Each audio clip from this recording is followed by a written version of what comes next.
en direct de la mairie de Perpignan avec Louis Alliot, El Bandido, comme on l'appelle, puisqu'il il a fui Paris, la police, etc., etc.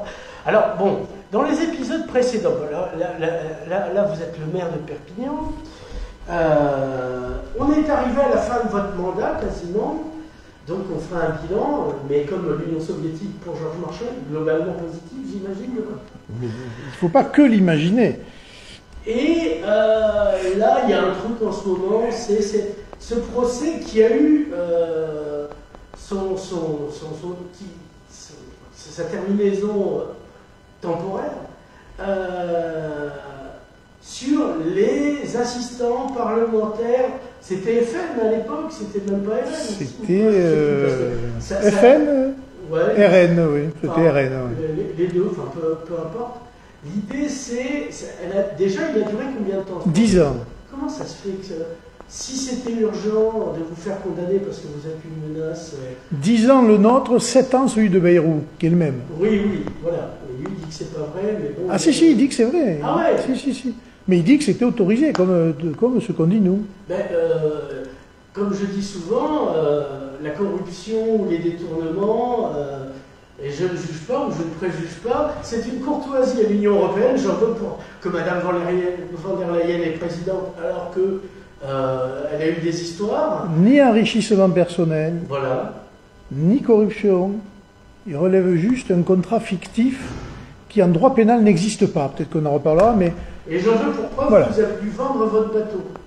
Non, ça c'est... Non, et je pense aussi à cette commissaire européenne chypriote, chez qui on a retrouvé 2 millions de liquides du Qatar. Le Qatar Gate. Qui est retournée joyeusement à sa vie parce qu'elle a dit c'est pas moi, c'est mon mari. Donc je suis perché. Par rapport à ça, ce qui est intéressant, c'est que dans la motivation du juge et du jugement, il est expressément marqué que c'est avec cynisme que nous contestons le système européen. C'est-à-dire qu'on n'a pas le droit de contester le système européen. Parce que ne serait-ce que le contester, c'est déjà juridiquement suspect. Alors, voilà. Je ne sais pas si vous connaissez Pierre-Yves Rougeron du Cercle Aristote, qui disait que quand il travaillait, on lui a fait le même reproche, et pour le virer, etc., il a dit, c'est pas grave, je ferai un procès. Et vous verrez... et d'ailleurs, à chaque élection, on nous demande, mais pourquoi vous vous présentez aux élections européennes puisque vous êtes contre? C'est quand même assez saugrenu comme question. C'est saut et grenu à la fois. Oui, mais c'était... Et donc ça rejoint un peu ce que le juge marque dans ce livre. Enfin, quand même, c'est quand même assez cynique d'utiliser en quelque sorte les assistants parlementaires pour faire de la politique qui consiste à contester le système européen. Mais à ce moment-là, il ne faut plus rien faire, il faut rester à la maison et on laisse l'oligarchie continuer seule à l'échelle de l'Europe. Oui, parce que la Commission libre, le Parlement ne compte pas, parce qu'il ne peut pas faire de proposition de loi. Et je me souviens... C'est pas un vrai Parlement. Quand vous étiez député et qu'il y a eu, je ne sais plus quel traité C'était le CETA. Voilà, vous me disiez que vous ne pouviez rentrer sans... Exactement. Ils avaient mis à disposition l'ensemble des négociations du traité, mais on ne pouvait pas prendre ni photo, ni recopier, ni quoi que ce soit. Il fallait juste aller le consulter. Vous savez, un peu comme... On appelle ça le libre-échange. Je trouve que c'est bien cadenassé pour le libre-échange. Un peu comme les joyaux de la reine sous vitrine et en totale sécurité. Moralité, vous êtes temporairement jusqu'à l'appel condamné. Alors, non, c'est l'inverse. Je suis jusqu'à la condamnation définitive, présumé innocent. Oui. Ah oui, c'est comme ça. C'est une règle de droit. Et vous savez que de le critiquer ou dire que je suis condamné, c'est une violation de ce droit-là. Vous pourriez attaquer en justice toute personne qui... Oui. On a compris. Pas que ça à faire, on va engorger les tribunaux. Exactement. Donc, vous êtes toujours maire, parce que vous avez failli... Vous êtes le seul à avoir échappé à peu près, finalement. À l'exécution provisoire. Qui n'est pas provisoire, qui est une exécution... Exécuter, en général, c'est plutôt définitif. C'est une exécution immédiate. Et en fait, je ne le dois pas il faut bien le dire, à la bonhomie ni à la gentillesse des magistrats, mais je le dois, curieusement, à la décision du Conseil constitutionnel 3 jours avant. C'est parce que vous avez laissé passer M. Ferrand Non, je crois pas. Hein, parce que vous êtes père. Hein. Je crois pas parce que il aurait, qui a été tendre. Il n'a pas été tendre, il s'est abstenu.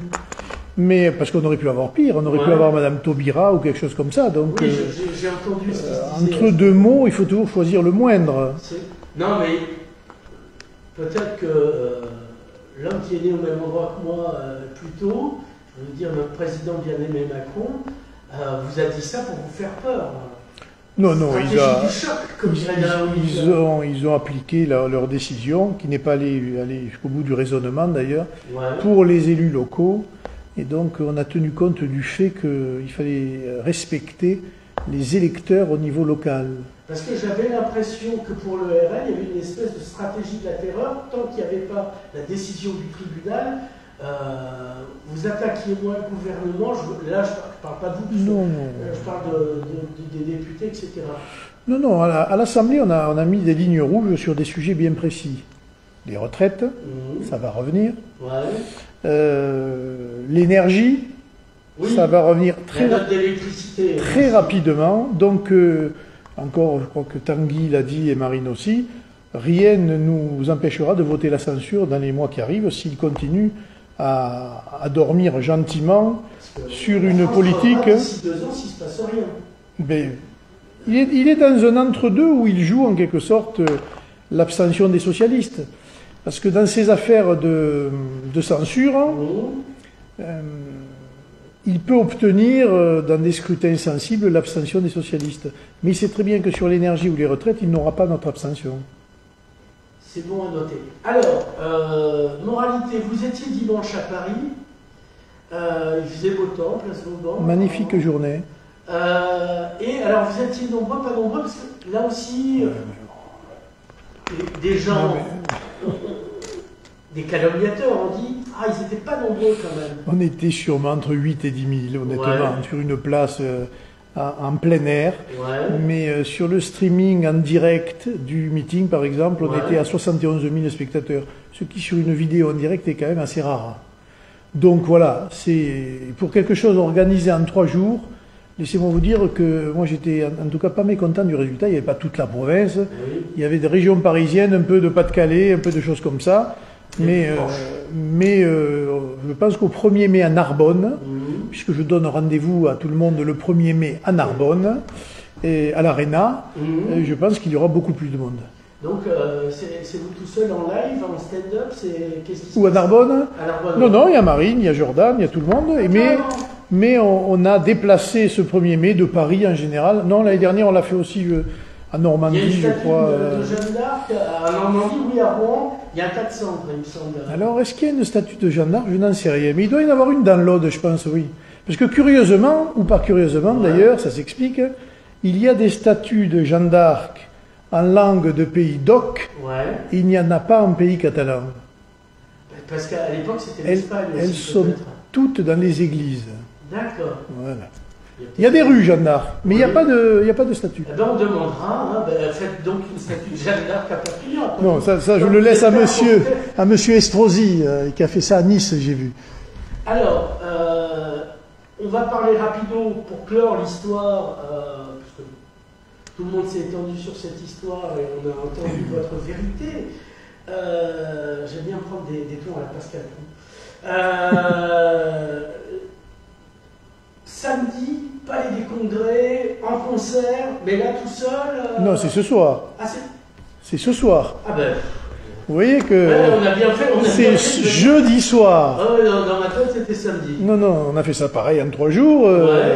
Non, mais on va. Alors pourquoi est-ce que c'est une démonstration entre guillemets de force où les Perpignanais ne sont pas convaincus parce qu'ils regardent les chaînes nationales, les grands lecteurs du Monde ou de l'Indépendant, ils ne vous croient pas. Oui, l'indépendance, ça ne m'étonne pas, pour tout vous dire, puisqu'ils ont passé leur temps à faire des articles contre moi. Bon, c'est comme ça, et ils sont beaucoup plus... Le maire du Barcarès, vous leur auriez acheté de la publicité, ils auraient été bien plus coulants. Oui, comme dirait un camembert de mes amis. Ou la région avec Madame Delga ou d'autres, mais on voit bien que l'affaire qui va arriver, celle qui fera beaucoup plus de bruit et qui concerne la présidente du conseil départemental, Madame Malherbe, on n'en aura pas entendu beaucoup parler. Mais j'attends pour régler mes comptes à ce moment-là, pas avec elle, hein, parce que je ne sais pas de quoi, mais avec un journal d'information monopolistique qui devrait quand même être beaucoup plus pluraliste dans son expression et qui finalement... Parce que c'est ça, il a fait en sorte d'être monopolistique. Il a tout racheté. Il a tout racheté. Dépêche, Midi Libre. Non, parce que la Semaine du Roussillon est un avatar du groupe. C'est revenu indépendant ou alors ils l'ont racheté dans l'intervalle. Je ne sais pas, mais c'était déjà un avatar. Bon, peu importe tout ça. Exactement. Et ça, c'est encore autre chose. L'affaire, elle est ce qu'elle est. C'est l'utilisation, entre guillemets, que nous contestons, d'attachés parlementaires qui ont fait de la politique. Bon. Il se trouve que moi j'ai eu accès il n'y a pas longtemps là, aux archives des LR par exemple. Donc, en tout cas pas des LR, mais à des courriers on va dire. Bon, ben, la fédération LR de 66 était par exemple dirigée bien souvent par des attachés parlementaires qui étaient payés par des... Oui, mais c'est un vieux truc, c'est parce que... Très honnêtement, faut pas être souverainiste à l'Union européenne, point. Je doute que dans les cabinets d'un certain nombre de grandes collectivités, les employés ne fassent que de l'administratif pour leur collectivité. Ou alors c'est à ne rien y comprendre. Bref, même le juge Di Pietro Antimafia a dit « Mais alors si vous condamnez Marine Le Pen pour ça, il faut condamner tout le monde parce que c'était la pratique courante partout en Europe. Oui. » Donc voilà, bref. Notamment, mais bon, c'est une autre histoire. Non mais voilà, c'est un exemple. Donc là, on prend une condamnation sévère. Et moi alors c'est particulier parce que moi j'ai... Parce que Marine Le Pen, c'est pas Jordan. Parce que moi j'ai rien contre Jordan, mais Jordan il n'était pas poursuivi dans l'affaire. Non, mais si Marine Le Pen il y a des courants, on le sait peu dans votre parti, et Marine Le Pen elle est plus de gauche que Jordan, et puis Marine Le Pen n'est pas allée embrasser Madame van der Leyen quand elle a été réélue. Non, mais on n'aurait pas à embrasser Mme van der Leyen, c'est pas nous qui l'avons embrassée. Oui, mais Jordan l'a fait. Non, je crois pas. J'ai la photo. Ah, mais je veux la voir parce que. Moi j'ai vu. Manon Aubry aussi, non. Attention. Moi j'ai vu M. Bellamy, j'ai vu Mme Aubry, mais je doute que Jordan soit allé embrasser Mme van der Leyen. Ouais. Ça m'étonnerait fort. Hein. Ou alors. Embrasser le Christ, ça veut rien dire. Non, oui, d'accord. Non, ça je n'y crois pas du tout. Je vous enverrai. Oui, mais par collier, recommande. Non, mais je suis preneur. Toujours est-il. Donc je répète, moi c'est 6 mois. 6 mois, hein. Ouais. Pas 50, 6 mois.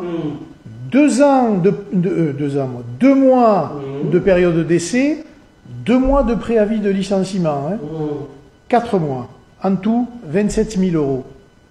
Voilà. Moi, ça me concerne à moi. Oui, alors, quand j'entends vous avez détourné 4,5 millions, c'est de la rigolade, c'est de la blague. Non, parce qu'on aurait bu un verre ensemble à ce prix-là, je veux dire. Non, mais les gens racontent n'importe quoi. Et c'est aussi ce pourquoi ce soir j'ai voulu avoir cette réunion, pour faire de la pédagogie sur le jugement lui-même, parce que les gens ont une vague idée de ce qu'est même l'exécution provisoire. Mais ceux qui vont venir sont des gens qui sont déjà d'accord avec moi. Oui, mais les gens qui sont d'accord avec moi ont besoin d'avoir une information précise pour la répercuter à d'autres.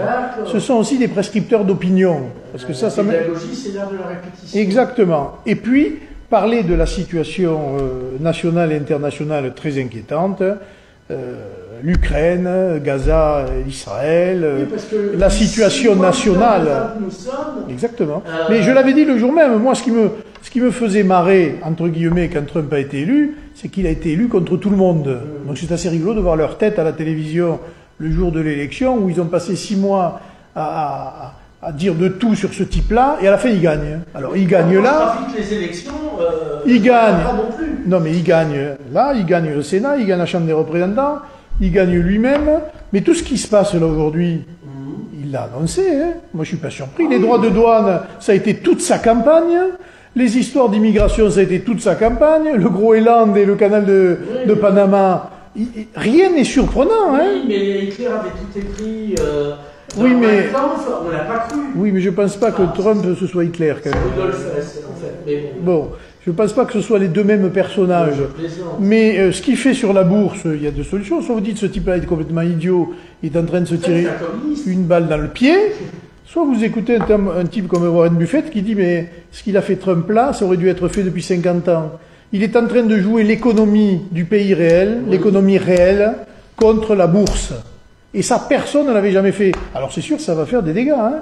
Et ça a commencé à faire des dégâts. Je crois qu'ils ont perdu 10 000 milliards de dollars en... D'argent qui n'existe pas. Exactement, de bulles en quelque sorte. Ben moi aussi, Donc il est en train de déprécier la valeur du dollar pour déprécier sa dette, et d'essayer de relancer son économie par le marché intérieur. Bref, et de lutter contre la Chine. Mais moi, ce qui m'insupporte dans notre pays aujourd'hui, c'est tous ces journalistes qui prennent les gens pour des abrutis, quoi. Si Trump est arrivé là, il est comme il est, une personnalité haut en couleur, mais c'est pas un abruti. Voilà.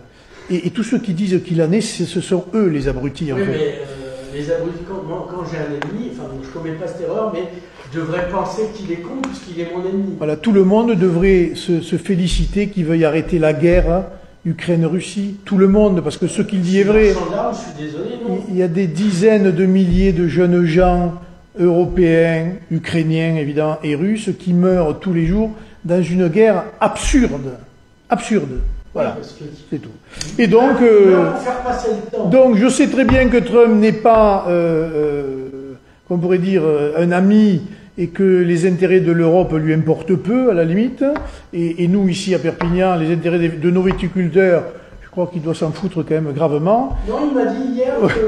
Mais nous, on est tenus justement de regarder ça de près, de nouer des contacts avec ces gens-là, parce qu'on voit bien qu'il fait la différence. Hein. Il tape sur les Allemands, mais il exonère les Italiens. Oui, donc on a plutôt intérêt... La Mélanie était comme vous, à Washington. On aurait intérêt à la jouer fine, parce qu'en plus le vin et les spiritueux, on n'est pas quand même en concurrence féroce avec les États-Unis. Donc je pense qu'on a notre épingle du jeu à tirer sur ça. Vous dites ça parce que vous n'êtes pas californien. Vous n'aimez pas de Napa Valley. J'ai goûté du vin californien. Je pense on a même du bon. Hein. Oui, sûrement, mais je pense qu'on est au niveau supérieur quand même. C'est pas moi qui vous dirais le contraire. Bon. Pour revenir à nos moutons, si j'ose dire, et là, en l'occurrence à Perpignan, ce qui nous préoccupe, vous êtes maire de Perpignan. On arrive quasi 6 ans. Alors on parlait de bilan globalement positif, comme disait Georges Marchais à propos de l'Union soviétique. Est-ce que, de votre strict point de vue, vous êtes aussi grand que vous le disiez pendant la campagne, qui vous a fait devenir maire, ou vous pouvez reconnaître, je suis un peu un prêtre confesseur jésuite, mandat, vos péchés. Un mandat pour réparer, un mandat pour construire. Ah ça c'est pas, j'aime le slogan, mais qu'est-ce que vous avez réparé? Toute la politique de M. Alluy pendant 30 ans. Et pas celle je vais vous donner... Pourquoi oui, parce qu'il était adjoint d'Alluy. Je veux dire, M. Pujol n'a fait que perpétuer la politique d'Alluy. Alors, si vous voulez, Alluy-Pujol. Oui. Si ça peut vous... Non, si ça peut vous... non, mais voilà. Non, mais c'est vrai. Mais c'est vrai aussi. Ouais. Donc, voilà. Mais... Alors, lui, je l'ai croisé au premier de Nantes, par hasard dans la rue. On a discuté. Il m'a dit, oui, mais moi, les caisses étaient pleines. Sous-jacent...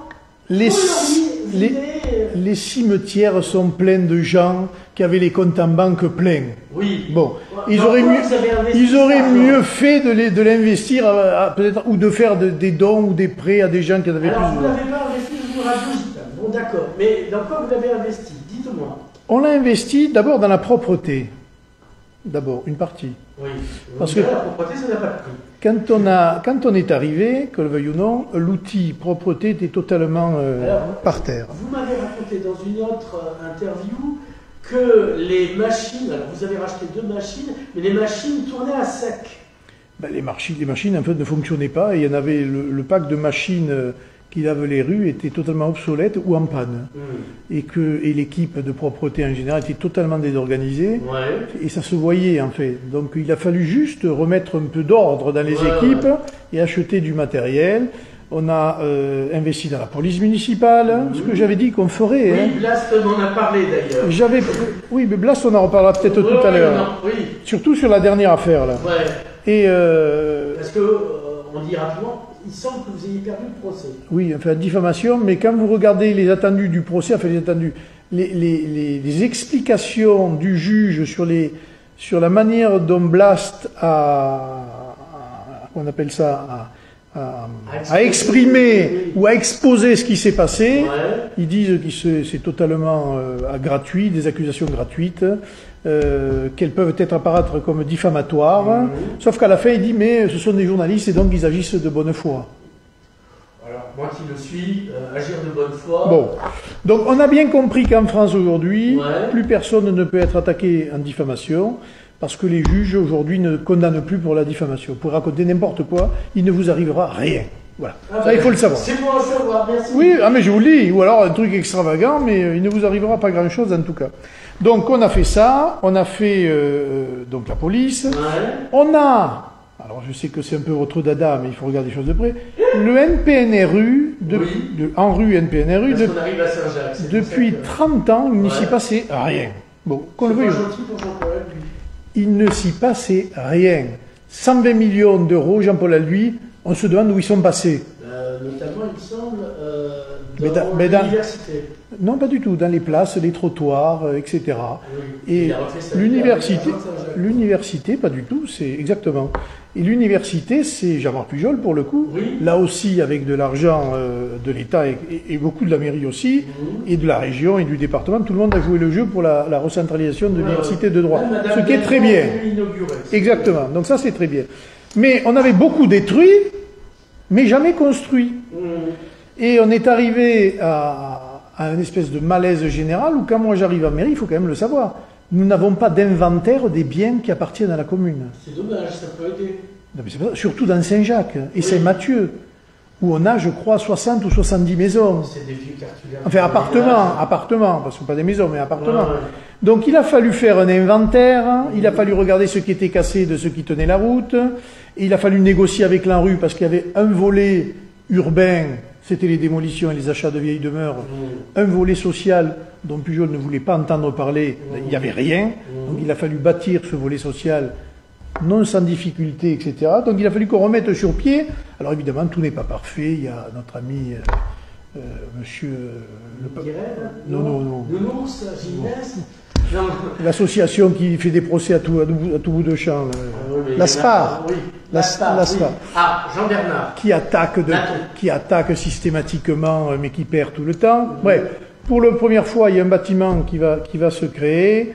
On arrive à y voir plus clair sur le futur de Saint-Jacques, où on ne veut pas tout démolir et gentrifier, comme on entend, mais où on veut reconstruire, îlot par îlot, et pas sur un champ de ruines, et évidemment maintenir des populations qui sont là. Oui, parce qu'elles s'en plaignent, je reviens à Nounours. Oui, enfin, oui. Ginès, enfin, ça dépend des jours. Non, mais Nounours, finalement, aujourd'hui, c'est le seul à se plaindre. Bon. Il n'avait pas tort, surtout à l'époque. Ah, Mais aujourd'hui, il ne peut pas dire qu'on ne fait rien. d'accord. Voilà, c'est tout. Mais ça, c'est aussi un acquis de ce que l'on a mis en place, et c'est long. Quand on construit une médiathèque dans le Vernet, la fameuse médiathèque d'Ali, il faut savoir qu'entre le jour où vous le décidez et le jour où elle va sortir, eh bien, ça aura pris 5 ans plein. Voilà, c'est comme ça. Donc aujourd'hui, alors j'entends mon opposition, mais oui, mais il n'y a rien qui sort, il n'y a rien qui sort. Mais qu'est-ce qu'ils veulent? Une pyramide du Louvre? Une tour Eiffel? Pourquoi pas? Bon, réparons. Il y a beaucoup de choses qu'il fallait réparer, et on l'a fait. Et on avance petit à petit. Et 6 ans, c'est court, mais je m'en plains pas. Oui. Et dans le deuxième mandat, les choses verront le truc. Sur le deuxième mandat. Mais bien sûr. Oui. Mais oui, Parce que mais... vous le sollicitez, c'est une chose. Alors, j'ai lu l'indépendance, ça peut m'arriver, ou en général, je le fais lire par Alain. Ils disent que finalement, vous êtes réélu, j'allais dire, dans vos pantoufles, parce qu'en face, il n'y a pas grand-chose. Une opposition, c'est s'opposer, mais c'est aussi proposer. Bon, moi, j'ai une opposition en face de moi, de droite, parce que la gauche a déserté. Oui, c'est 2 fois. Qui 2 fois, hein. Au lieu d'aller... Ça fait 12 ans que la gauche refuse de participer aux affaires municipales pour des considérations qui m'échappent. pas participer avec des fascistes. Oui, d'accord. Moi, je connais la gauche. Hein. Oui, ben, elle risque de n'y pas plus y participer du tout. Alors, parce qu'elle se représente. Parce que je doute que la gauche soit en situation de l'emporter. Ah oui. Surtout quand je vois que les socialistes aujourd'hui disent qu'ils ne veulent pas d'alliance avec la France insoumise. Donc, on regardera ça d'une manière critique lors des prochaines élections. Et les places publiques de Mme Longine, je pense que il y a un vrai danger. Oui, oui, sûrement. Bon, que tout reste comme ça, et ce sera parfait, si vous voulez. Donc, le deuxième mandat, là, il y a le problème de l'agglo. Oui, oui. Où ils ont... Ce que me disait Christophe Fauzet, sans son agglo, Perpignan et Manchot. Ne le formulez pas comme ça. Ben, sans l'agglo, vous avez en tout cas pas les moyens sur l'économique. Parce que tout le monde dit, mais en fait, le maire de Perpignan, l'économique, c'est l'agglo. S'ils veulent parler économie, ils vont s'adresser à M. Villa et à Robert et à sa majorité. Ouais. Majorité qu'il n'a pas, qu'il a eue, mais qu'il n'a plus.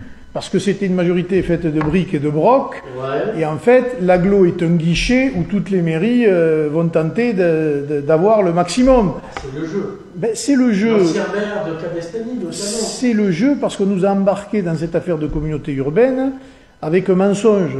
C'est-à-dire que quand Pujol nous a vendu la communauté urbaine en nous disant il faut à tout prix qu'on ait la communauté urbaine parce qu'on maintiendra notre niveau de dotation de l'État, en fait, ça ne s'est pas avéré comme cela. Ça nous a obligés à fusionner des choses qui perturbent énormément la liberté des maires, au niveau du transfert des compétences, tout, mais il y a tout. Aujourd'hui, même les cimetières. Bon. Donc, on n'a plus notre liberté de maire d'agir. Depuis la loi NOTRe, le maire a perdu beaucoup. Voilà. Alors, ils ont corrigé un peu avec, je ne sais pas comment elle s'appelait la dernière loi, la modification de la loi, là, ça m'échappe là maintenant. Bref, on a repris un petit peu, mais rien de sérieux, et évidemment les dotations de l'État baissent, et on sent bien que les agglomérations, les communautés urbaines et les mairies, eh bien, petit à petit, d'ailleurs, elles sont dans le viseur de l'État, et on ne peut pas faire ce qu'on aimerait faire. Donc, moi, je mets en garde contre le fait que les maires aujourd'hui, se sentant finalement empêchés dans leur action, eh bien, disent, écoutez, puisque c'est comme ça... Vous toujours maire. Moi, je pense que le maire de Perpignan doit être au président de l'agglo. Oui. Eh oui, d'accord, mais... C'est la logique. Ils ne l'ont pas fait. Vous le sauriez, alors que... parce que vous êtes devenu plus de gauche, du coup, ça serait plus acceptable, je ne sais pas. Parce qu'ils se sont, au début du mandat, montés et remontés chez les uns les autres, avec le danger du Rassemblement national, et puis se sont aperçus que finalement le maire de Perpignan, eh ben, il s'occupe de ses concitoyens, il aborde les problèmes que toute la communauté urbaine finalement il s'occupe de la ZFE, il s'occupe de la politique de la ville, il s'occupe de l'aménagement du territoire, et que finalement, eh bien, on peut travailler aussi bien avec le maire du Rassemblement national de Perpignan qu'ils ne l'ont fait avec le maire de Cabestany pendant 20 ans. Voilà. Qui était un danger communiste, je vous le rappelle. Un danger soviétique. Voilà. Alors, est-ce qu'on peut parler de votre femme? Non. Bon, comme ça c'est réglé. Ouais. Non, parce que il y a des groupes qui disent qu'elle pèse sur la gestion municipale. En général, dans la presse, c'est même pas la mienne. En général, on dit ça pour abîmer et salir, et c'est valable de tous les dirigeants de toutes les collectivités. Voilà. Depuis, regardez dans l'histoire, vous verrez que ça commence toujours par égratigner même le roi David, on l'a accusé en deuxième mariage. La femme ou la famille. Voilà, il se trouve que j'ai une épouse qui est juste à la mairie de Perpignan depuis 20 ans. Oui, c'est vrai. Voilà. Travailler au Palais des Congrès. Point à la ligne. D'accord. Palais des Congrès, qui est une régie. Voilà. Et donc, pour que ma femme puisse travailler, il a fallu prendre des précautions absolument incroyables. Il a fallu que je ne m'occupe plus de la communication, que je ne m'occupe plus du Palais des Congrès, que je ne m'occupe plus que ce soit des élus qui soient en charge de ça, et que moi je sois, comme on dit dans le jargon juridique, que je me déporte systématiquement de tous les dossiers qu'il pourrait avoir avec son service. Donc voilà, c'est comme ça. J'en ai pris mon parti, je trouve ça injuste, mais c'est comme ça. C'est déclaré à la haute autorité, on a pris des avis juridiques, ou alors ça veut dire que mais soit les femmes ou les hommes d'eux ne peuvent pas travailler finalement. Parce que c'est selon la vieille formule, César ne peut pas être soupçonné. La femme de César... Oui, mais sauf que je ne suis pas César. Et que je suis... je suis juste maire. Ouais. Et je suis élu par le conseil municipal, mais je suis élu par les habitants. Ouais. Si ça leur plaît pas, eh bien, ils en changeront l'année prochaine. Tout ça, ça fait partie de la vie démocratique. Alors, dans les choses désagréables, est-ce que vous avez un directeur de cabinet? Non. Pourquoi? Parce que ça sert à quelque chose? Parce que c'est moi, mon directeur de cabinet. Oui. Moi, j'ai connu Mélenchon de la République, c'est moi, le directeur. Non, mais il se trouve que je l'ai été, oui, et que je connais le boulot. Oui, oui. Sauf que... Mais vous en avez pris deux qui ont disparu. Pourquoi mais ils ont disparu. Ils ont disparu par leur faute et leurs agissements. On leur dirait. On leur dira. Non, mais c'est tout, point. S'ils n'avaient pas fait ce qu'ils ont fait, ils seraient encore... Enfin, en tout cas... Qu'est-ce qu'ils ont fait? Je ne vais pas rentrer dans les affaires internes. Une chose est sûre, quand on est un directeur de cabinet, il y a, à mon avis, deux qualités essentielles. Ouais. La discrétion. Ah, c'est vrai. Ah oui, quand même. Ouais. Ben ouais, c'est un père confesseur un peu. Donc, La discrétion et la rigueur dans le fonctionnement.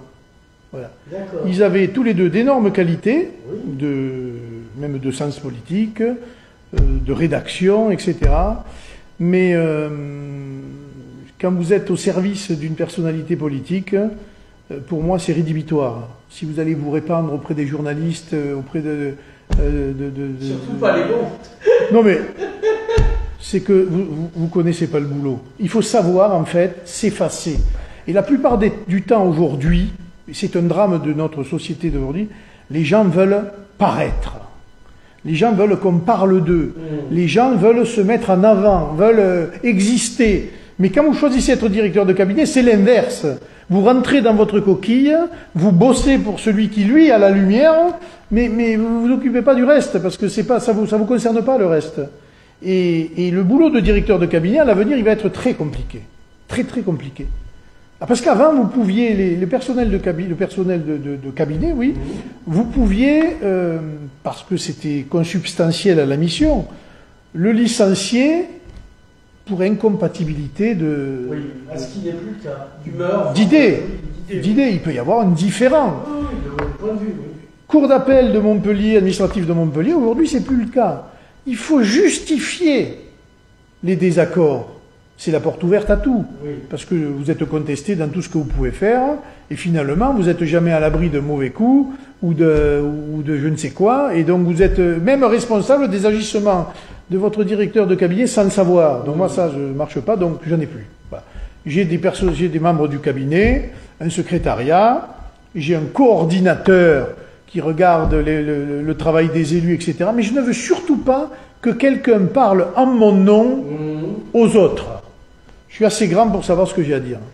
Alors, vous êtes à la tête de combien de délégations? Je vous ai connu à la police enfin, à la justice, non, c'est pas le cas. Et là, maintenant, vous avez... parce qu'il y a eu beaucoup de démissions. Je ne sais pas si vous êtes au courant.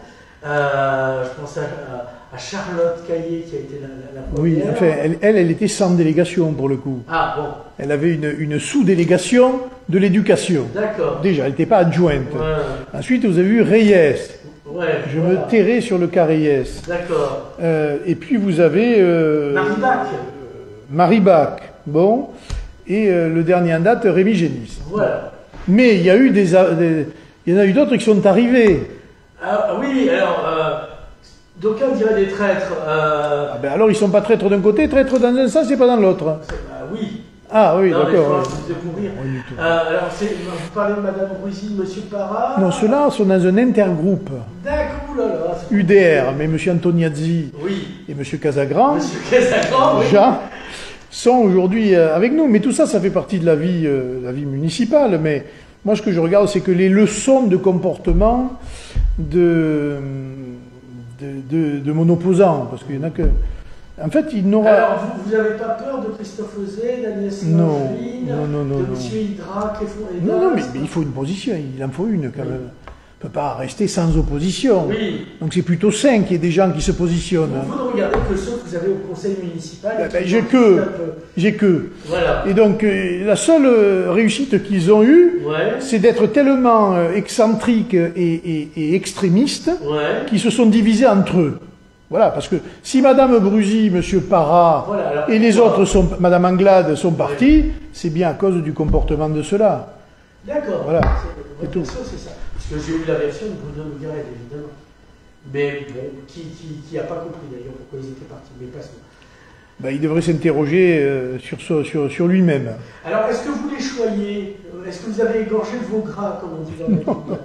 Non, mais d'abord, ils ne sont pas arrivés chez moi. Oui. À part M. Antoniazzi oui, et M. Casagran, qui se trouvent tout à fait à l'aise avec ce que l'on fait. Et Mme Brusy et M. Parent, leur groupe, ils disent les choses. Quand ils sont d'accord, ils le disent. Quand ils ne sont pas d'accord, ils le disent. Mais ils le disent sans animosité, sans raconter n'importe quoi. Voilà, c'est tout. Et le problème, c'est qu'en face, on a des LR qui sont pires que des LFI. Pratiquement. Des LR, ça fera titre, je veux dire. Mais c'est la vérité. C'est la vérité. Moi, les LR, j'en ai côtoyé pendant des années, il m'arrive même d'en croiser. C'est pas des punks à chiens et même pas des punks à chats. Ben écoutez, ça a bien baissé.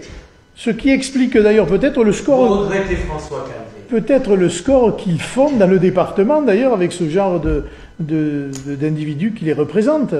Ça, je crois que... On le dira à Mme Gavalda-Molina. Mais c'est pareil. Je veux dire, j'ai rien contre Mme Gavalda-Molina, qui est une universitaire... une juriste, mais qui, quand elle est au conseil municipal, s'oppose d'une manière qui me paraît totalement déraisonnable. Elle pourrait dire des choses intéressantes, etc., mais c'est systématiquement une agitation permanente et des gens qui s'offusquent. Alors ils s'offusquent, on leur parle, etc., mais ces gens-là, la situation que nous vivons, c'est leur bébé. Quand Mme Gombert au conseil municipal ramène sa science, son Perpignan de quelle critique? C'est le sien. Oui, parce que... Bon, c'est le sien, 30 ans. Elle est là depuis Oxygène. Hein. Elle était déjà là, il y a 30 ans. Donc il faut arrêter. Et puis, et le dernier fait qui est important, parce qu'il révèle une mentalité, un comportement, il y a un fonctionnaire qui a pris des photos de la vidéo, enfin, vous savez, de la vidéoprotection, ce que je trouve gravissime. Alors c'est pas vous. De même que le tag raciste. Ce que je trouve gravissime, c'est que ce monsieur-là, donc, prend une photo d'un autre individu, qui l'envoie à l'autre individu pour des raisons personnelles qui ne me regardent pas, mais tout de suite, que font Mme Gavalda et M. Noguered? Elles s'offusquent pas à moi. Elles s'offusquent aux journalistes. Que fait la mairie avec les vidéos? Et donc moi, c'est même pas M. Noguered ou Mme Gavalda qui m'écrit ou quoi, c'est le journaliste qui m'appelle et me dit « Mais qu'est-ce qui se passe avec la vidéoprotection ?»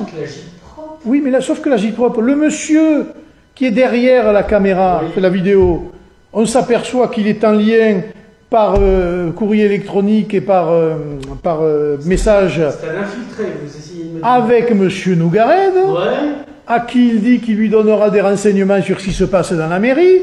Et le type qui est pris en photo de l'autre côté donc, de la vidéo, c'est un militant des équipes de M. Noguered. Et il souriait sur la vidéo en plus. Non mais, donc moi je dis pas que, mais vous imputez. Qui prennent un beau balai, un grand balai, et qui balaient devant leur porte. Parce que sur un coup comme ça, qui moi je juge grave, d'utiliser les vidéos à des fins personnelles, c'est gravissime. Et à des fins politiques, ce serait encore plus grave.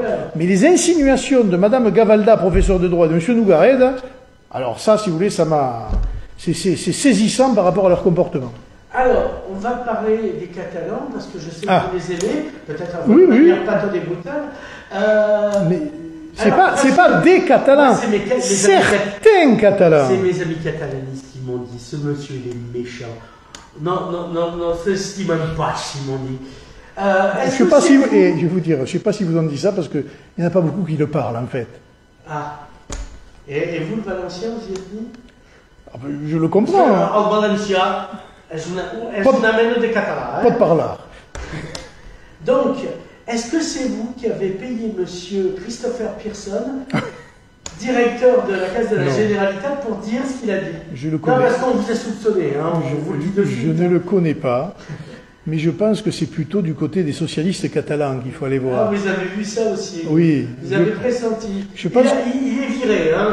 Je pense que c'est plutôt de la Catalogne espagnole qu'il faut voir ça. Voilà. Puisque maintenant, ils disent la Catalogne Nord. Moi, je dis le Roussillon. Mais on peut... D'accord. Non, mais tout ça, c'est du... Voilà. Ça, c'est c'était une blague au passage. Ça, c'est des politiciens, tout ça. C'est...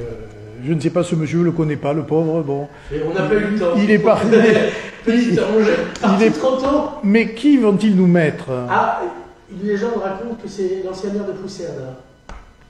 Pourquoi pas? Voilà. Je sais pas, je le connais pas, on verra bien. Hein. Alors, il y a la Bressonne, il y a un procès, il me semble, vous l'avez gagné. Non, mais c'est un procès sur le terrain. Voilà. Bon. On l'a contesté au début. Ouais. Pour une histoire de lycée, on verra si techniquement c'est faisable. De toute façon, le lycée est à Calais maintenant, donc c'est réglé. Non, mais on verra si techniquement... Non, je crois qu'ils veulent quand même faire quelque chose. Ouais. Mais on verra si techniquement il est possible d'accueillir autant d'enfants dans une structure comme celle-là. Et combien ça va coûter? C'est leur problème. Mais...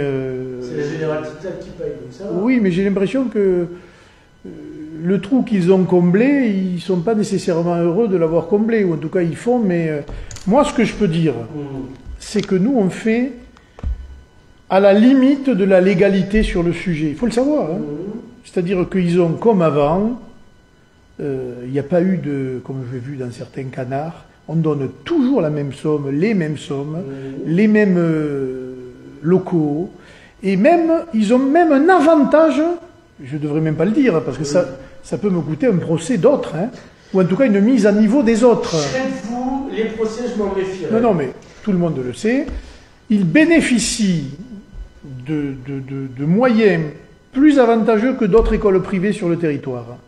Donc plutôt que de taper sur la mairie, soi-disant anti-catalaniste, parce que c'est leur obsession. Parce que quand vous avez fait le jumelage avec Palma-de-Majorque, vous n'avez pas parlé catalan. Et pourquoi vous voulez que je parle catalan? Je sais pas, j'aurais pu, mais... Le maire de Palma a parlé à Mallorquin, hein, je ne lui ai pas interdit. Ah bon? Ben oui, quand même. Bien sûr, ça m'a échappé. Non, mais franchement, mais quand même, j'allais vous dire franchement, il parle pas français, donc il a parlé en quoi, d'après vous? En espagnol, non? En castillan, comme disent les Catalans. Non, et le président de la communauté des Baléares, il a parlé en quoi? Ah, il a parlé en mallorquin, non, je sais pas. Voilà. Et dans la cathédrale aussi. Ils ont fait leur discours, mais comme vous n'allez pas à la cathédrale... Non, oui, ben donc, mon ex me disait, si tu rentres, tu vas brûler, donc... Il y a la défense de l'identité catalane. Ouais. Et puis, il y a ce qui relève de la politique. De la mandoline. De la mandoline. Voilà. Et je trouve que beaucoup de catalanistes jouent de la mandoline. D'accord. Je ne sais pas si c'est un instrument catalan, je crois pas. Non, c'est plutôt espagnol. Là. Bon, alors... je n'aime pas dénoncer, mais... Bon, parce que si ces gens-là avaient fait leur job... Ouais, leur travail, vous voulez dire en français. Oui. Et en catalan... Voilà. Est-ce que vous croyez que le peu de pratique du catalan dans le département et de connaissance de l'histoire de ce territoire... Alors, j'aurais tendance... à dire que j'ai raison. Mais c'est la vérité, enfin. En revanche, comme ils sont ces gens-là, en plus pour une immigration massive, ouverte aux 80, etc. Ça n'a rien à voir. Non, ils veulent être grands remplacés. Ils veulent pas remplacer les Français vu qu'ils ont été grands remplacés déjà. Oui, mais enfin, je veux dire, ils sont dans le mauvais combat, qui défendent les racines, qui défendent la langue, comme la radio. Qui défendent l'histoire, qu'ils arrêtent de rêver à Barcelone qu'on ne sera jamais. Défendons-nous déjà ici avec une image à nous. Voilà. On a une typicité comme le Roussillonnais. Ce qui ne nous empêche pas de discuter, évidemment, avec Barcelone, avec Gérone, et tout ce que vous voulez, mais ça ne nous empêche pas de faire autre chose. Et d'ailleurs, beaucoup de gens de Perpignanais m'ont dit, mais c'est vrai, en y réfléchissant, pourquoi ces gens-là n'ont jamais, n'ont pas fait avec Majorque plus tôt? Alors que le palais des rois de Majorque, l'histoire du royaume, c'était cohérent de faire avec Majorque. Alors, pourquoi ils n'ont pas fait? Dans l'épisode précédent, on avait Jean-Marc Pujol qui est d'origine valencienne et n'a pas joué comme on dit en catalan. C'est-à-dire ça n'a pas... les tout qui passent. Non mais je ne parle pas de Pujol parce que Jean-Marc Pujol... Mais c'est pas ça, c'est le mouvement qui est dédié à la défense de la catalanité. Ils étaient où? Alors, il se trouve que moi j'ai bossé pour des ONG, même un peu officieusement pour la Généralité, à des développements, ce qu'on appelle le pays catalan, et pour l'université, parce qu'on fait partie du réseau des universités pays catalans, et ça se pratiquait, et puis du jour au lendemain, et je sais que vous êtes comme Marie Costa, vous allez me dire c'est la faute à Bourquin. C'est pas la faute à Bourquin. Quand il est devenu président de la région, il a oublié qu'il était catalan, alors qu'avant il voulait créer un eurodistrict. Enfin, il a oublié, c'est Fraîche qui décidait, Et il ne s'est pas beaucoup battu quand Frêche traitait les Catalans par-dessus la jambe. Hein. Oui, voilà, c'est ça. Il avait mis la barre au-dessus de son appartenance. Le seuil de Peters, je crois que vous y faites référence. Non. On dit pas du mal des mains. Toujours est-il mais ça a été pratiqué pendant longtemps et du jour au lendemain... Ils ont voulu faire de la politique et pas de la culture. Le problème, il est là. Et moi, je trouve que ça ne se mélange pas. Je crois que la culture fait partie de la politique et vice-versa. Non, mais pas ça, parce que leur culture à eux, c'est d'aller se vendre à Barcelone et à la Généralité, alors qu'ils auraient dû développer un corpus local, historique, linguistique, etc., qui était tout à fait compatible avec des relations avec l'autre côté de la frontière sans problème, et qui se rejoignaient, etc., etc. Et ça, moi, je suis contre. Voilà, je suis contre. Vous l'avez toujours été, comme quoi. J'y reviens. On va parler de votre deuxième mandat, puisque on y est, c'est la bande-annonce.